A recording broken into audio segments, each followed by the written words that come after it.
I actually am not typical of homeless people because I did become homeless because of mental illness. And that's actually very unusual. Only about 20% of the people who are homeless became homeless because of mental health or addiction or drugs. Only about 20%. Another 20% developed severe problems after they became homeless. That is right, it's rough out there. And just about everybody in the country, well, not everybody, but a majority of the country has some problem with, mental health or drug addiction. I used to work at Boeing, and I worked with people who had all kinds of problems, but they were housed. So it isn't mental illness or even drugs or alcohol that makes people homeless.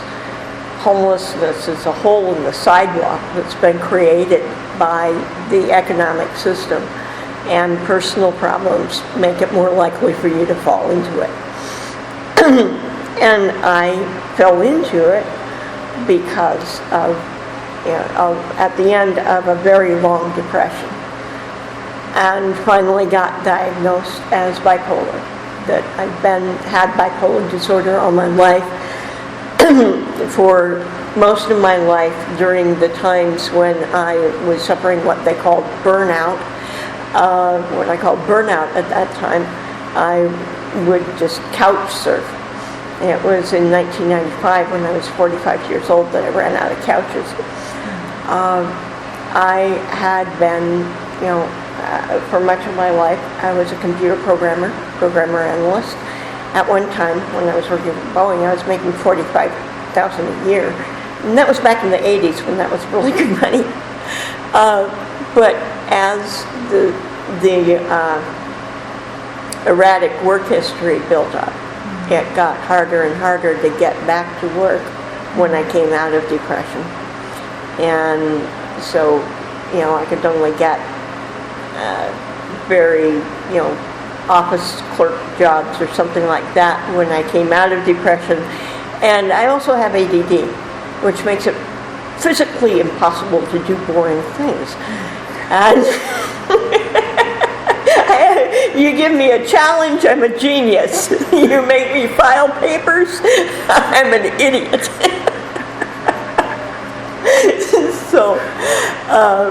So it was harder and harder to get back to work, and after the long depression in 95, I ran out of couches for a while there. I was doing the sleeping at the airport. Back then you could do that in 95. Staying up on up in the coffee shop or on buses all night long. And when all the money ran out, sleeping in the bushes. I even slept underneath, one night when it was raining, slept underneath somebody's porch. But finally I found, like I said, I found a free clinic. I got diagnosed. I had a prescription for lithium in my pocket, but I didn't have money to get the lithium.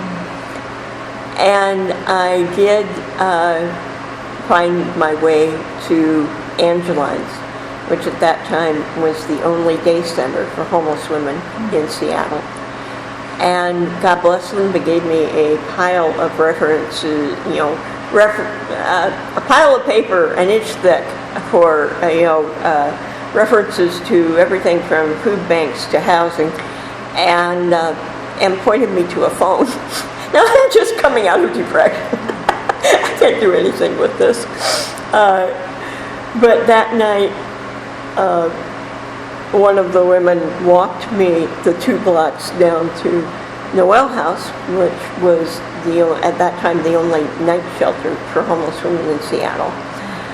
And there was a mental health outreach worker, because Seattle was one of the first places to recognize that people in the state that I was in, where I had to have somebody walk with me for 2 blocks, or else I'd get lost.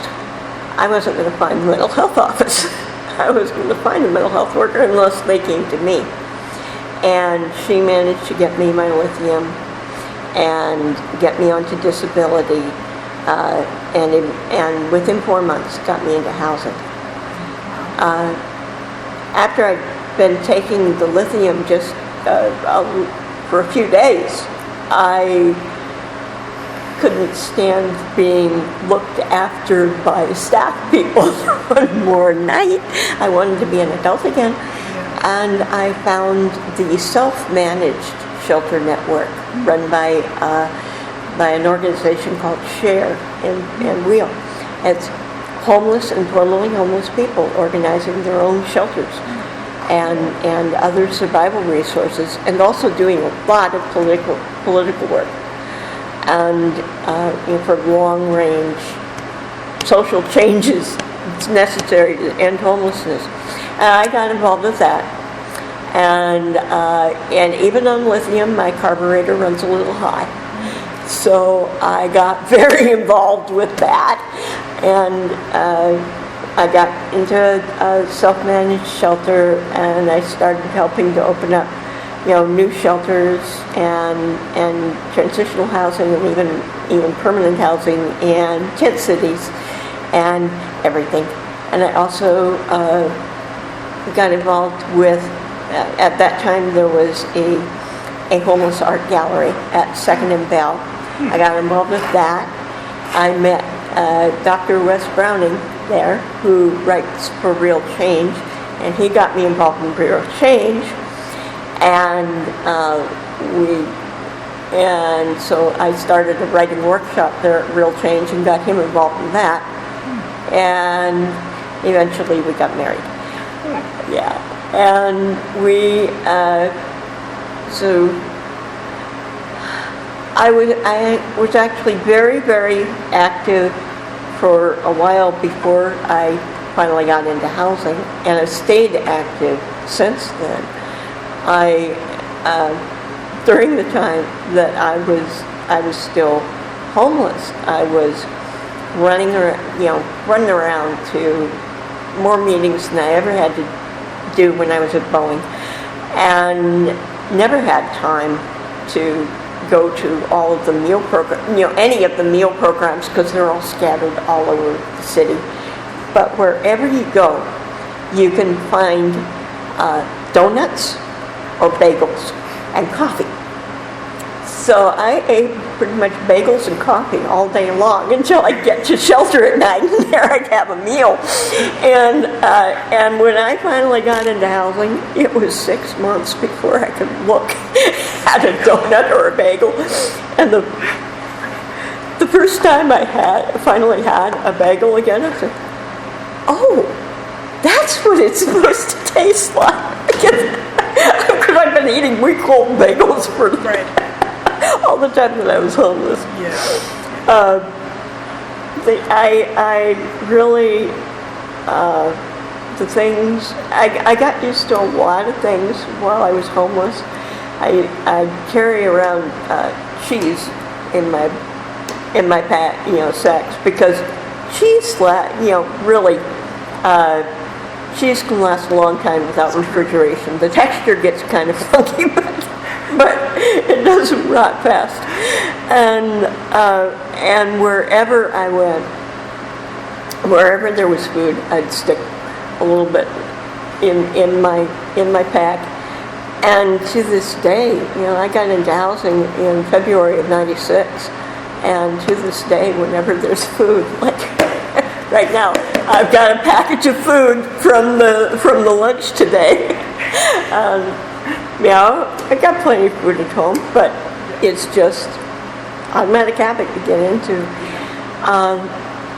And so I got involved in I got involved in Real Change and Share and Wheel while I was homeless, and I stayed involved. And I think that I credit my still being functioning and out of depression and alive because I am still involved. I got a great big support community.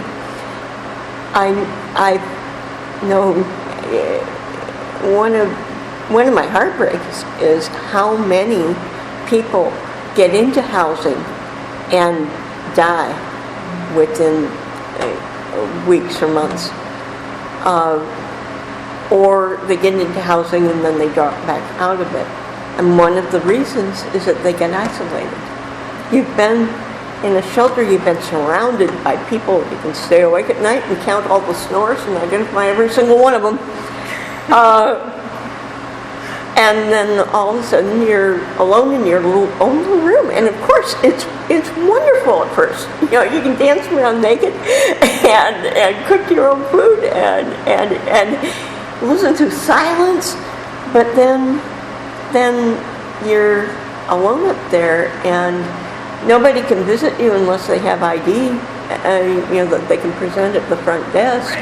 And a lot of your friends don't have ID. And you can't go visit them in the shelter anymore.